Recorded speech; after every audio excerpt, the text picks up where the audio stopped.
Hey there, let's talk about the only mindset that matters today. Welcome to day 68 of our BU 365 day challenge to do one thing every day that improves us. Today we're going to talk about a huge topic, and for mental well-being. We're focusing this segment on mental well-being. Today we're going to talk about mindset. Now, I have friends that their whole career is centered around teaching this topic, this one topic. And I'm just going to briefly do an overview of what is mindset? Why is it important to you? What is the most important mindset? 7 different mindsets that if you adopt those, they will positively impact your life and virtually guarantee your results because they have that much power too. And then I'll share 10 tips. I'm going to do all this really quickly. 10 tips on how to change. If you discover something that is holding you back in your mindset, there's 10 steps that you can use to change that. And it doesn't always take all 10, but there's 10 different ones you can use that by the time you go through all 10, chances are you've made a huge dent in changing that mindset, if not changing it altogether once and for all. Our mindset is tied into our identity. Our mindset, and what is the most important? Might as well jump right to the chase. The most important mindset, the only one that matters, is your mindset. What other people think doesn't matter at all to you. It might impact you in a negative or positive way, but it really doesn't matter. It's like the only reaction that matters is your reaction. The only feelings and definitions that matter are your feelings and definitions, because you see the world through the lens of you. Nobody else, just you. Nobody can motivate you. You can only motivate you. Things like that. These are things I've discovered through trial and error. Some things very erroneous in my life, but what the heck is a mindset anyway? Well, it is a mental attitude or an inclination towards something. It's a set of assumptions, methods, notions, beliefs, really. It's our set of beliefs about the world, about our philosophy of life. All of these things make up our mindset. Now, they say that there's 3 different types of mindsets. I did a little research on this, and I don't know if I agree with this or not. I didn't do extensive research on it. I am not one of my friends. I'm not a mindset expert, but I am super interested and curious about the topic and have spent quite a bit of time studying it. So there's the abundance mindset, the positive mindset, and the growth mindset.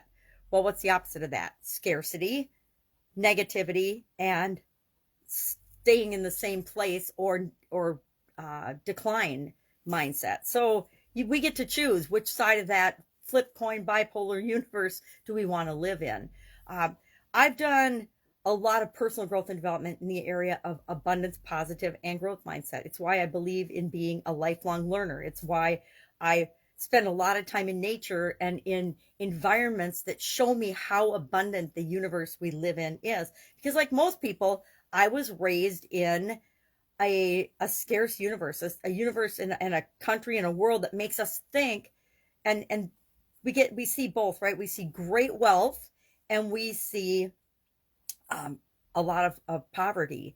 And actually in America, we don't see anywhere near as much poverty as other parts of the world, but we still have, and maybe it's ancestral, this scarcity mentality. And for me personally, it is a lifelong battle to push against, because intellectually, consciously, I know that we live in this incredible, infinite possibility universe, but there's something niggling away that is focused on, well, we have to be competitive. We have to do the best we can. We have to do and beat out other people to get scarce resources, but it's just not true.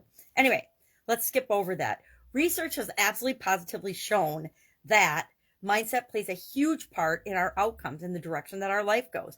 We all know people that are just so happy to be alive, and you feel great being around them because they have such a positive energy, as well as people that are absolute curmudgeons. You're around them and for a couple of minutes and all of a sudden you're getting angry and grumpy and negative about stuff because they're just like this little black rain cloud. So we get to decide what type of a person we're going to be. And most of us are somewhere in the middle, right? We all have black cloud moments. We all have awesomely delightful moments. And most of our life is lived somewhere in between that. The truth is we get to decide where we want to live our life. And there's 7 different radical mindset ideas, and they're not really radical at all, that will change and improve your life. 1, self-trust mindset, believing in yourself. Number 2, goal setting. Number 3, patient mindset. 4, courageous mindset. 5, focused mindset. 6, positive mindset. And 7, learning mindset. If you adopt those 7 mindsets, and I was doing a little survey and putting dots by the ones I think I've worked on pretty well, but only about half. I still have the other half that need a whole lot of work for me. I'm wishy-washy on some of them when it comes to focus, when it comes to patience, when it comes to self-trust. I've got some work to do in those areas. So what are 10 tips to change your mindset? Our action item today is to think about and notice our mindset. Notice our thoughts about the world, our thoughts about other people, our thoughts about ourselves. Are they mostly positive or are they mostly negative? Are they focused on the future and growth and possibility, or are they focused on staying the same, protecting what we've got, staying right where we are? To me, courageous means, are we willing to stretch our comfort zone and move on and try and do different things and always be improving our life?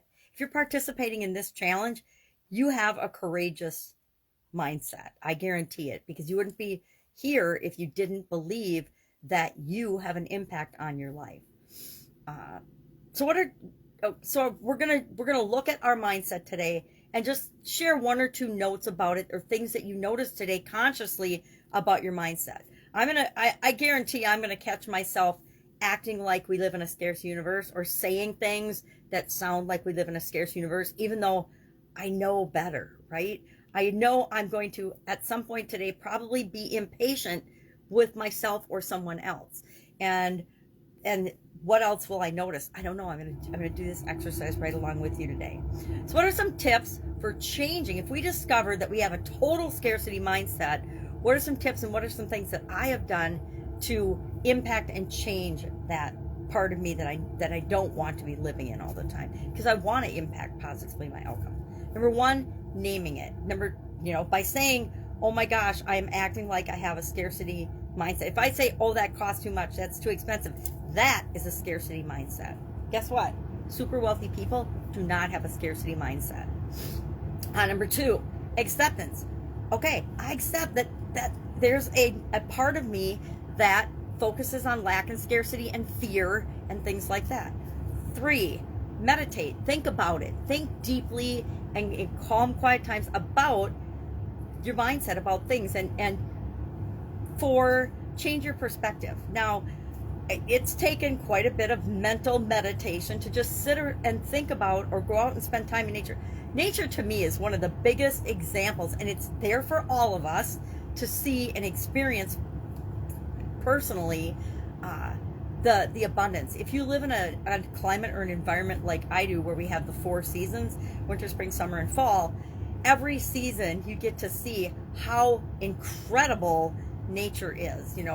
I like to walk at the state park by where I live, and it's fun to watch in the springtime, going from winter to spring, all of the growth and the color and the greens and the wildflowers grow and expand throughout the summer, and then the harvest in the fall, and then as things change colors, the leaves change colors, fall off the trees, and then the cycle repeats and repeats and repeats. That shows me how abundant our universe is. I just think sometimes, well, how many leaves are on one tree? So how many leaves are there really in the world? And guess what? They come back year after year after year after year. That is a huge example of abundance. If you ever go sit by the ocean or walk on a sandy beach, think of how many grains of sand there are on just one beach, much less throughout the entire world. How many drops in a body of water, not even just the ocean, in a lake or a pond or a stream or a marsh. There's how much abundance do we have in this world? So that's a change of perspective. 5, positive thinking. And again, I love the flip switch technique, where we catch ourselves thinking something negative, and I like to say, well, is that true? I ask myself in my mind, literally, well, is that true? Is that always true? Really? Is that true for me? Or is it just a negative thought that popped into my head, and then I think of a positive to offset that negative thing? 6, guided imagery, a type of visualization, is really powerful in changing our mindset. We can put ourselves in different scenarios and see the results we get based on how we think and feel about certain things. 7, writing down. We did some soul writing yesterday, which I will admit I struggled with that one a little bit. I'm going to practice it though, because I did have some things come up. So I'm going to practice that and see if I can't make that a tool that I add to my toolbox on a regular basis. 8, focused distractions. Now, it doesn't mean no mind distractions. It means focused distractions. So if I catch myself feeling a certain way or thinking a certain train of thoughts, and I want to think the opposite, or I want to change my mind on that, I will dig in and do a bunch of research or study or reading on the topic so that I get a clear picture of what's really going on, not just one point of view. That's why I never read just one book on a topic or look at one article or one source for a topic, whatever the topic is. I remember studying different things in my offline businesses, and one of those was outsourcing. And when I wanted to figure out and learn about outsourcing, I didn't just buy one book on Amazon and read that or take one class. I immersed myself in as many things as I could get my hands on with respect to the topic of outsourcing, so I could get a whole bunch of different perspectives. And then I pulled out of all that what would work for my organization at the time. So focused distraction is focusing in on and distracting myself with something that will help me answer the question that I'm looking for, if that makes sense. Not just going and watching a bunch of Netflix. Number 9, manage your stress. Easier said than done, right? Depending on your lifestyle, depending on what's going on, depending on what's going on inside and outside of us, and in our families and our relationships and in our health and the environment. Stress will ebb and flow throughout our entire lives. But if we have coping mechanisms, and some of these are meditation, guided visualization, changing our perspective, all helps to reduce our stress. And then finally, you might need to get expert help. And maybe that's in the form of a coach, a consultant, a therapist, whatever it is for you. Sometimes we need to ask for help with respect to changing our mind about something or changing our perspective about things. So that's it. That is our quick discussion on mindset today. Any questions, hit me up. Otherwise, again, today, just notice. The first step in anything is noticing how we habitually behave. What are our patterns? And once we identify our patterns, we can decide if they're serving us or they're not serving us. If they're not serving us, we certainly want to change them. If they are serving us, we want to keep doing it. I've noticed some patterns in my health and my eating, and they're diametrically opposed to what my beliefs are. So I need to reinforce my beliefs and my mindset in that area to get the results that I want on a continuous basis. All right. That's it. Have an awesome day. I will be with you tomorrow with another mental well-being related topic for our annual challenge. Have a great day. Bye.